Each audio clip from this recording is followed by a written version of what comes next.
Bon, Shalom Ouvracha. Alors aujourd'hui, dans la série Les cours, un mot, une pensée, on va attendre qu'il y ait quelques personnes qui se connectent. Aujourd'hui, nouvelle expérience. On va attendre. Le premier qui se connecte aura le choix du mot. Bezrat Hashem. Alors en attendant, on rappellera que le shiur est pour Bezrat Hashem pour la... Voilà, Bezrat Hashem. Juste si tu peux enlever le son avec l'aide de Dieu, voilà. Donc aujourd'hui c'est simple. C'est le premier là qui est connecté sur internet. C'est un des internautes au choix qui peut choisir un mot. Allez-y. Allez, Jean-Marc. Allez. Par exemple Jean-Marc. Allez, Ramos. Il y a un mot aujourd'hui? Jean-Marc Romous. Alors, c'est quoi? Non, Eran Balouka. La Gava. Non, on prend pas, Eran Balouka, on prend pas. La Gava. La Gava. Ça y est, Eran. Bon, Bezrat Hashem 1. Eran, il est... Bon, allez, viens, on prend. Eran, c'est le premier à avoir donné un mot. C'est pas gentil, il fait partie de l'équipe. Quoi, c'est pas gentil. Bon, alors, Eran fait partie de l'équipe. Je suis désolé, ils sont pas d'accord ici que Eran choisisse le mot. Est-ce qu'il y a un autre connecté? Bezrat Hashem, connectez-vous un maximum. Partagez un maximum la vidéo. Je suis désolé, Eran. La Gava sera pour un autre jour. Bezrat Hashem. Un autre jour, Eran. D'accord? Parce qu'il fait partie de l'équipe, il est pas ici, mais bon, voilà. La Gava. Couscous! Non, c'est Steven là-bas, ça. C'est Steven. Non, c'est pas Steven. Si. Non, Ouais. c'est Steve Melky. Ah, ok. Voilà, Bezrat Hashem. Alors, couscous. Non, mais vous charriez ou quoi? Faut arrêter là. Non, mais attendez, c'est Top Chef cette histoire. Bon, tu vois que c'était pas une bonne idée de demander aux gens en ligne de choisir. Il est passé à Dame Croûte. Bezrat Hashem, ouais, couscous, Damrout. Non, allez, soyez, alors, encore quelqu'un, parce que lui aussi il fait partie un peu de l'équipe. Steve. Ouais, quelque chose de... Bezrat Hashem. Allez, il y a quelqu'un d'autre qui est connecté? Jean-Marc, il veut pas donner de... Ah voilà, Sam. Shmuel, est-ce que t'as un mot? Choisis le mot. Allez, Shmuel, c'est toi qui choisis le mot. Salut. Vas-y. Alors, non, mais reste, Iran. Bon, tu vois que c'était pas une bonne idée de demander aux gens qui sont connectés en ligne. Ah, c'est une bonne idée? Bien sûr. Bon, très bien, ok. Participer les Allez. internautes. Glacé, mon dieu. C'est son lot. Qui a dit ça? C'est encore Steve. C'est encore Steve. Mais il y a personne qui choisit un mot en réalité. Et les gens, ils sont connectés. On attend encore Bezrat Hashem. Backbook, il a dit. Ah, Backbook. Voilà, Jean-Marc, le premier qui on avait dit de choisir un mot. Backbook.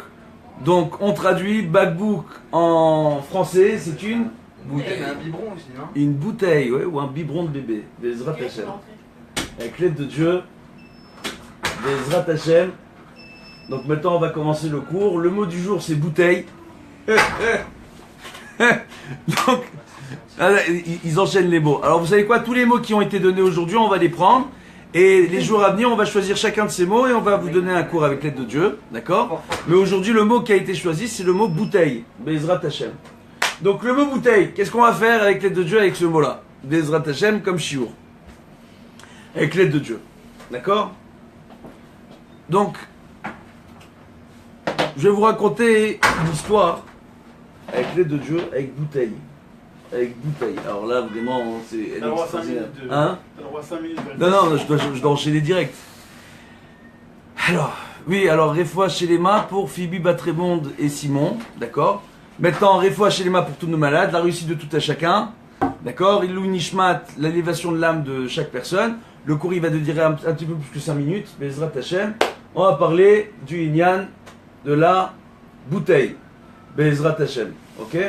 Une bracha pour un nouveau-né aussi, ça se fait? Ouais, une bracha pour un nouveau-né Non, aussi. mais pour Chirel Bat Emmanuel Fall, c'est très important. Elle est née hier et qu'elle a une Ah, bonne santé. Chirel Bat Emmanuel?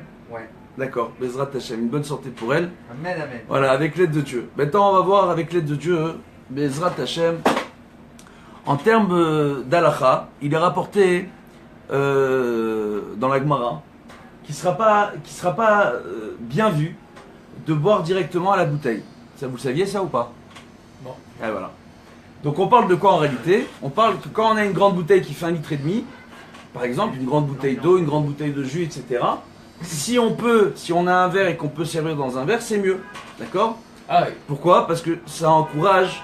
Ouais, pourquoi? Vas-y. Non, je crois qu'il faut boire la bouteille, il faut pas boire la Non, bouteille. faut pas boire la Faut bouteille. pas boire la bouteille. On peut boire dans les grandes bouteilles. Pourquoi? Parce que ça encourage en réalité de mauvais comportements. D'accord? Un certain comportement, un comportement un peu gourmand comme ça, un peu glouton.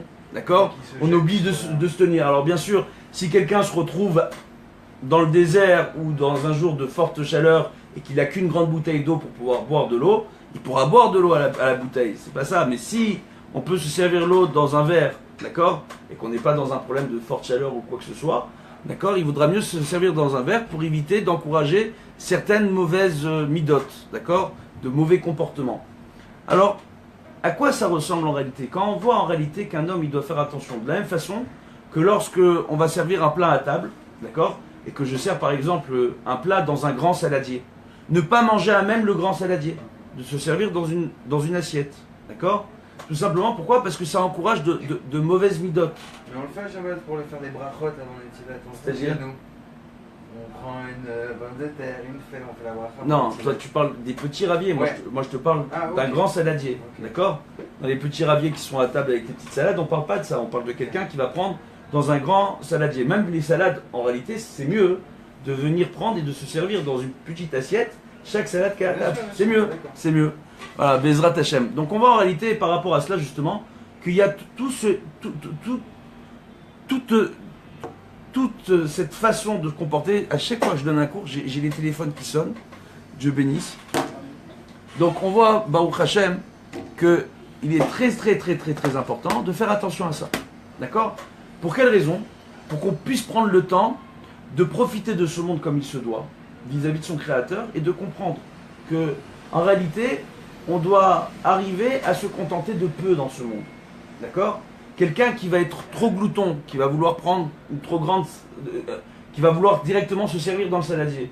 Ça peut engendrer quoi? Par exemple, au niveau de l'éducation. Je vous explique. C'est peut-être qu'il y a des gens à qui c'est déjà arrivé, peut-être pas. Quand on est à table et qu'il y a des enfants qui sont à table, et qu'on commence directement à voir les gens qui se servent directement, qui vont manger, qui vont piocher dans le saladier, on peut voir d'un enfant qui dit « Mais tu es en train de me manger la salade. Tu es en train de me manger. » Donc en réalité, de comprendre en réalité que tout ce qu'on a dans ce monde ne nous appartient pas. Dans ma Sechet Brachot, il est rapporté en réalité qu'il est important, avant de consommer n'importe quel aliment, de faire une bénédiction. Et après la consommation de l'aliment, de faire Bracha Acharona, une bénédiction en fin de consommation, pour remercier l'Éternel de cette consommation. D'accord? Que ce soit différents aliments, à partir du moment où on va consommer 30 grammes du même aliment. Donc il y a, pour les aliments qui sont solides, d'accord? Donc, ou un rivit, lorsque c'est un aliment qui est liquide. Donc en réalité, c'est quelque chose d'extrêmement important de faire les brachot, pour comprendre que tout appartient à Dieu. Dans ma Sechet Brachot, il est rapporté qu'une personne qui ne fait pas de bénédiction avant de consommer un aliment est considérée comme un voleur. Pourquoi? Parce que bien que, Baruch Hashem, la personne a travaillé dur et qu'elle s'est acheté ses denrées au magasin et qu'elle a payé toutes ses courses et qu'elle peut consommer cela, on considère que qui est la personne qui lui a fourni la bracha, d'accord, la bénédiction pour pouvoir se payer de quoi manger et avoir ces choses-là sur sa table, c'est Akadosh Baruch Hu. Donc dans ce monde, tout appartient à Dieu. Donc pour remercier l'Éternel, prendre le temps de faire une bénédiction. Mais de la même façon, quand nous on va prendre le temps de faire cette bénédiction, de faire attention à la façon dont on va consommer les aliments, pour prendre le temps de profiter de chaque aliment que nous avons. Maintenant, à quoi cela ressemble? Écoutez bien, parce que là c'est extraordinaire. On voit en réalité qu'une personne qui va avoir cette mesure-là, qui va être un peu gloutonne, entre guillemets, qui va manger en réalité, c'est une personne qui va, comme c'est rapporté dans le Rabbah, dans l'Ichot Deot, c'est une personne qui va manger pour profiter du goût, que pour son plaisir personnel, pas pour être en bonne santé. Alors que lorsqu'on prend l'habitude de se servir, de servir des portions dans une assiette à part, de ne pas boire directement dans la grande bouteille, en réalité, d'accord? On voit quoi en réalité? On voit que non seulement au niveau des midot, des bonnes qualités, ça va encourager un meilleur comportement, ça va éviter d'être vorace, entre guillemets, d'être rapace au moment où on mange, d'accord?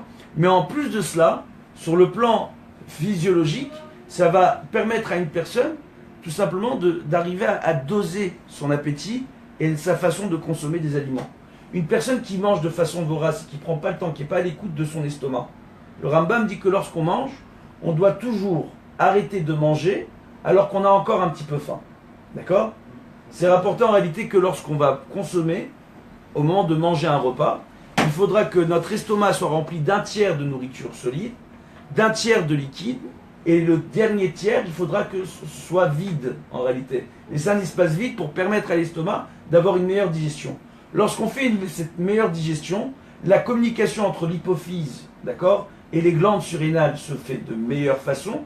Les glandes surrénales permettent au cerveau et à l'hypophyse de mieux identifier les aliments que l'on est en train de consommer, d'accord, de mieux les classer, d'éviter au corps de devoir stocker en réalité la nourriture de façon massive. Quelqu'un qui mange trop vite, quelqu'un qui mange trop, en réalité, ça va être une personne en réalité qui va en réalité fatiguer son corps et faire diminuer son métabolisme. Quelqu'un qui diminue son métabolisme en réalité, qui a un métabolisme qui est diminué, c'est quoi le métabolisme en réalité? On en parle dans le Zohar, c'est extraordinaire. C'est la capacité du corps, d'accord, tout simplement, à consommer, à brûler les aliments, à brûler en réalité les aliments que l'on a consommés, l'énergie qui est mise de côté. Donc à mieux utiliser son énergie.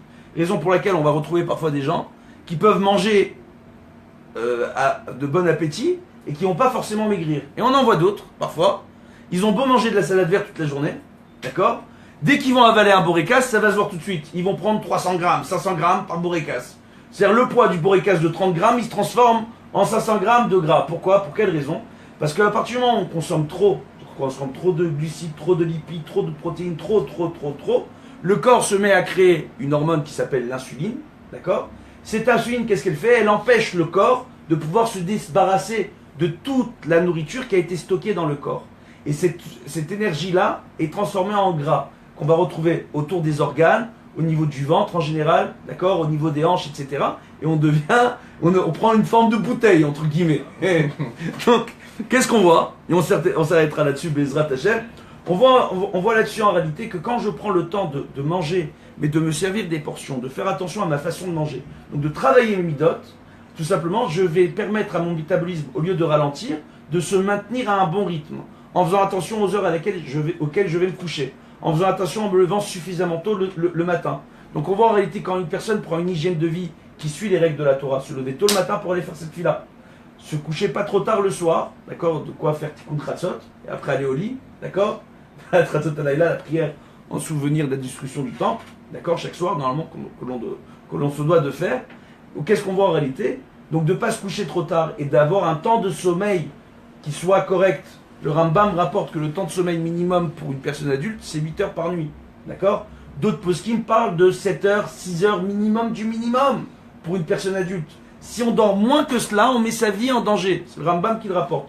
Pourquoi? À partir du moment où notre temps de sommeil n'est pas de qualité, on ne dort pas aux bonnes heures et pas suffisamment longtemps, le métabolisme se met à diminuer, le corps se met au ralenti pour économiser l'énergie, on se sent fatigué, patraque, au niveau de son cœur, on est un peu essoufflé, on a du mal à respirer, etc. etc.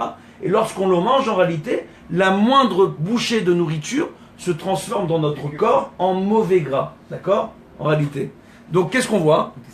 En graisse viscérale, oui. Comment on fait pour augmenter son métabolisme alors? Alors pour augmenter le métabolisme, comme c'est rapporté dans le Rambam, tout simplement, ce sera bon de faire des exercices physiques, pas trop, pas besoin d'en faire tous les jours, d'accord? Pas besoin de faire trop longtemps. Donc la marche à pied, c'est rapporté par le Rashba, le Rambam, tous les poskim, que c'est le meilleur exercice physique qui existe, la marche à pied. La natation, le Rambam rapporte en plus la lutte physique, d'accord? Donc les gens qui vont faire du judo ou quoi que ce soit, c'est très bien pour eux, d'accord?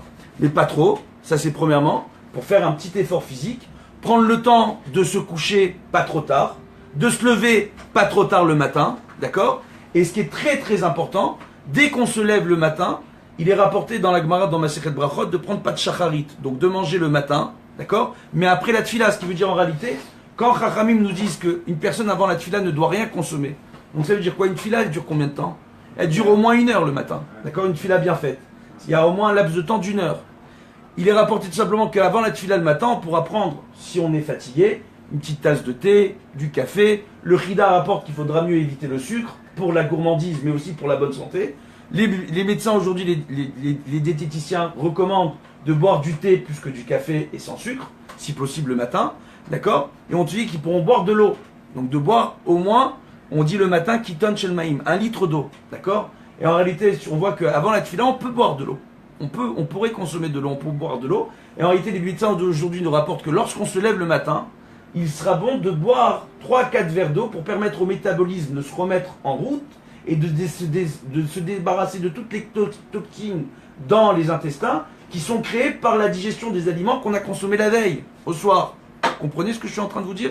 Donc tout simplement quand on fait ça, et on voit que c'est des halachot qui sont rapportés dans le Shulchan Aruch, dans le Orach Chaim, dans la Gemara, aujourd'hui la médecine, la diététique les explique parfaitement, Baruch Hashem.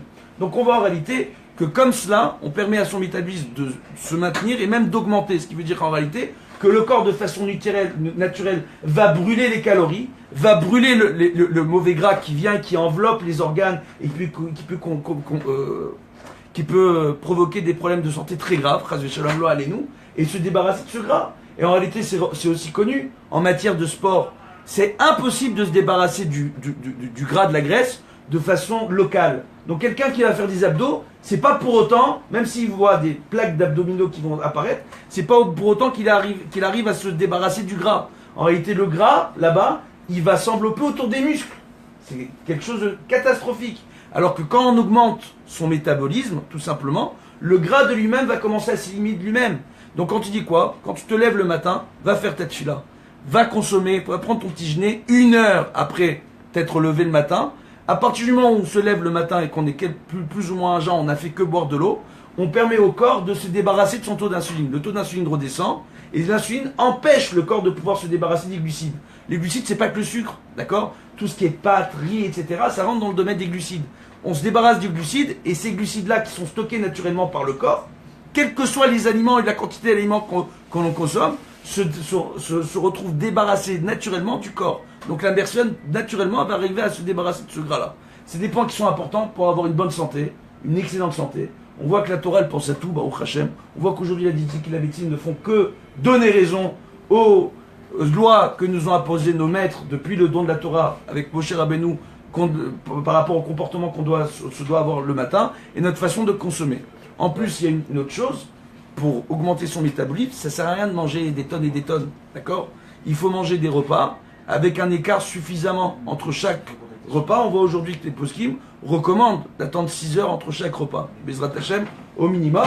Le Rambam rapporte un truc intéressant. Il dit quelqu'un qui aura besoin, par rapport à des problèmes de santé, de baisser en termes de poids, qu'il prenne un repas toutes les 14 heures. 14 heures. Ça veut dire 2 repas par jour plus ou moins. Et quand on attend 14 heures entre 2 repas solides, en réalité, ça permet au corps de se débarrasser de l'insuline et de diminuer le taux de graisse dans le corps de façon naturelle. D'accord? Dans le corps et dans le sang. Lo alenu. Bezrat Hashem pour avoir une bonne santé. Alors bien sûr, les gens qui ont des problèmes de santé, avant de lancer et d'écouter ce genre de conseils, devront prendre conseil avec leur médecin qui les suit, surtout si on a des gens qui ont des problèmes de diabète ou autres, là, nous des problèmes de cœur, d'accord, Bezrat Hashem, ok, je suis pas diététicien, je rapporte juste les conseils de nos maîtres en la matière, Bezrat Hashem. Donc une bonne journée à tous, d'accord, et faites attention à ne pas prendre des formes de bouteilles, surtout que là c'est l'été, il y en a plein qui vont vouloir aller à la plage, plage séparée c'est mieux. Allez, de bonnes nouvelles et une bonne journée à tous. Il faut pas la zapper. D'accord, de bonnes nouvelles. C'est écrit là. Oui, c'est quoi? Vas-y, c'est... Johan Ben Rout, Aviel Ben Rout. Alors, Refoua chez Lema pour Johan et Aviel Ben Rout, Bezrat Hashem. Allez, Amen. de bonnes nouvelles. Kol Touf.